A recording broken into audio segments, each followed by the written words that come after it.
მიხეილ ყაველაშვილმა განზრახ მკვლელობის მცდელობისთვის მრჩავნებულს ციხის კარი გაუღო.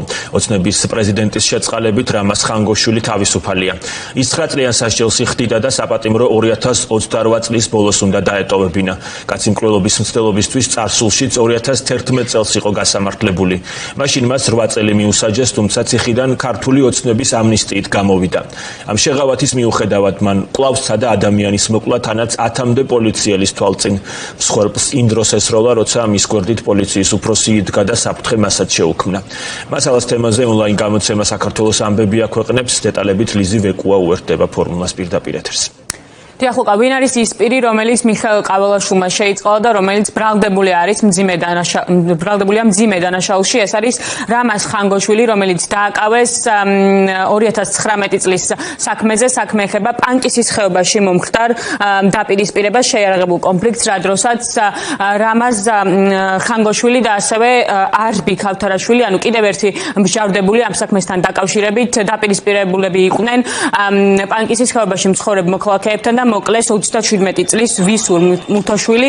ჩვენთვის ცნობილი არის საქართველოს ამბების მასალიდან გავიგეთ ამ ყველაფრის შესახებ, რომ ეს დაპირისპირება მოხდა 2019 წლის 27 ნოემბერს, რა დროსაც აპროტესტებდნენ ჰესების მშენებლობას მოქალაქეები და ეს პირები ახლა უკვე მსჯავრდებულები ამ საქმეზე პირიქით იყვნენ ქართული ოცნების მხარდამჭერები, ანუ ემხრობოდნენ ჰესების მშენებლობას და ამ დროს მათ მიაყენეს ძალიან დიდი ზიანი მოკულ 27 წლის მოქალაქეს, რომელიც ცეცხლსროლი იარაღის გასროლის შემდეგ გარდაიცვალა ადგილზე და ამის შემდეგ დააკავეს სწორედ ეს ორი ადამიანი და ირკვევა, რომ მიხეილ ყაველაშვილმა სწორედ ასეთი პირი განზრახ მკვლელობაში გაბრალდებული პირი გაათავისუფლა. ჩვენ მოვიპოვეთ ასევე მასალები, საქართველოს ამბების მასალები, სადაც ნათლად ჩანს და ისმის თუ როგორ ლაპარაკობს მოკულის დედა ამ საქმესთან დაკავშირებით. მოკულის დედა იხსენებს თუ რატომ მოკლეს მისი შვილი და ასევე ის ამბობს, რომ მხოლოდ ეს ორი პირი არისო მისი შვილის მკვლელობაში და საქმეში ბრალდებული, უნდა ყოფილიყო უფრო მეტი ადამიანი ამ საქმეზე ბრალდებული, თუმცა ეს ყველაფერი ჩაფარცხა, შეიძლება ითქვას, მაშინდელმა შინაგან საქმეთა სამინისტროს ხელმძღვანელმა. რაც შეეხება თავად ბრალდებულებს, ასევე ჩვენ მოვიპოვეთ სასამართლოს ხტომიდანაც მასალები, სადაც ერთ-ერთი მსჯავრდებული და რომელიც ახლა იხდის მსჯავრს საშეახსლების დაწესებულებაში, არბი ქავთარაშვილი არ აღიარებდა ამ ბრალს, ის ამბობდა, რომ არ უნდა მოეკლა 37 წლის მამაკაცი და მხოლოდ მისი დაჭრა სურდა და სთხოვდა სასამართლოს გაეზიარებინა ეს ყველაფერი, თუმცა ჩვენ გვაქვს ინფორმაცია იმის შესახებაც, რომ სასამართლომ ამ პირს 11 წლიანი პატიმრობა მიუსაჯა, ხოლო ახლა უკვე გათავისუფლებულ რამაზ ხანგოშვილს კი 9 წლიანი პატიმრობა და ასევე სასამართლომ განაჩენის გამოცხადების დროს არაერთი დარღვევაზე ისაუბრა პროკურატურის მხრიდან. ის ამბობს, რომ პროკურატურა მეტად ფაქიზად მიუდგა ამ ადამიანებს და მეტად უფრო მკაცრი შეიძლება ყოფილიყო მათ შემთხვევაში, რადგან მათ ძალიან დიდი დანაშაული ჩაიდინეს. ჩემი შვილი იყო ჰესების მშენებლობის წინააღმდეგი. კატეგორიული წინააღმდეგი იყო, ყოველთვის იმას იძახდა, სანამ ცოცხალი ვარ, არ ავაშენებინებო. პირდაპირ ამ სიტყვით იძახდა ხოლმე. ის არეულობა რომ მოხდა ჰესების გამო, იმ დღიდან მოყოლებული მუქარებიც იყო, გააფრთხილეს მტრებში ხო არსებობენ მოყვარეებიც, გააფრთხილეს ძალიან აყვანილი ხარ, გაუფრთხილდიო. თვალში ხარ აყვანილიო, ძალიან ის არისო, ფრთხილად იყავიო, გაფრთხილებული იყო, მაგრამ ჩემი შვილი არ იყო ისეთი, რომ შეშინებოდა და მიმალულიყო ან მიჩნებულიყო, ისეთი არ იყო, არ შეეძლო ეგეთი რაღაცეები. განა ორმა ადამიანმა მოკლა.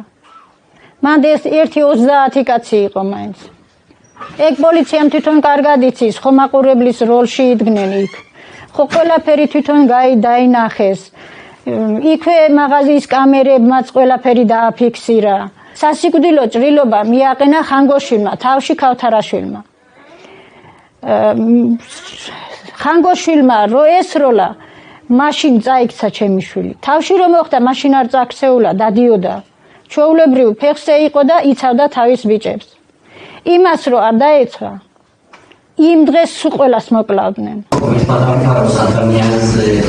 მაგის აუცილებლობა მქონდეს ადამიანისთვის შორის.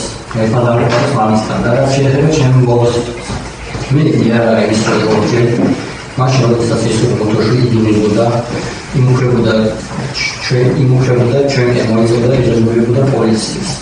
ის თავი ხორცაობდა და როდესაც უკან იქონდა ხელი ფიქრობდი რა სამობას აპირებდა მე მივუახლოვდა მანდიდან ვესწრებში ერთ შესაშინებლად და საჩვენებად რომ კონდა იერარქიის ის მაინც არ გაჩერდა მის გასაჩერებლად გადავწყვეტ რომ მეორედაც მეცხოვა ეს მიმართული ზემოდან ქვემოთ მინდოდა მისი დაკარგვა დაზიანების მქონდა ვეწარმოვიდგენ თუ ამ ჭრილობას მოხვდებოდა მისი გარდაცვალება ძალიან უცხოური ის გამო რომ ახალგაზრდა ბიჭი ემსახურა ჩემს პროექტს ძალიან გამოსწორებული ტარგეტი ამის გამო თუმცა არ მინდა ყველა სახე მქონდეს და თავისებური მისი გაზაფხულს და სულ გამქონდა ახლა სწორედ დარბი ქავსარაშვილის საბოლოო სიტყვას ისმენდით სასამართლოს ხდომიდან და ამ პირთან დაკავშირებითაც ვრცელდება ინფორმაცია საქართველოს ამბების ინფორმაციით მსჯავრდებული პირის შეწყალებას აპირებს მიხეილ ყავლაშვილი როგორც გითხარით მას 11-წლიანი პატიმრობა აქვს მისჯილი სწორედ პანკისის ხეობაში მომხდარი დაპირისპირების შემდეგ ხოლო რაც შეეხება საერთოდ რამდენი ადამიანი ყავს 14 თვეში მიხეილ ყავლაშვილს შეწყალებული ამის შესახებაც ვრცელდება ინფორმაცია რომ 14 თვეში მიხეილ ყავლაშვილმა 1423 პირი შეიწყალა და ამათგან უმეტესობა სწორედ ისეთი ტიპის მსჯავრდებულები არიან, რომლებსაც ძალიან მძიმე დანაშაულები აქვთ ჩადენილი. ლიზივე კვასაუ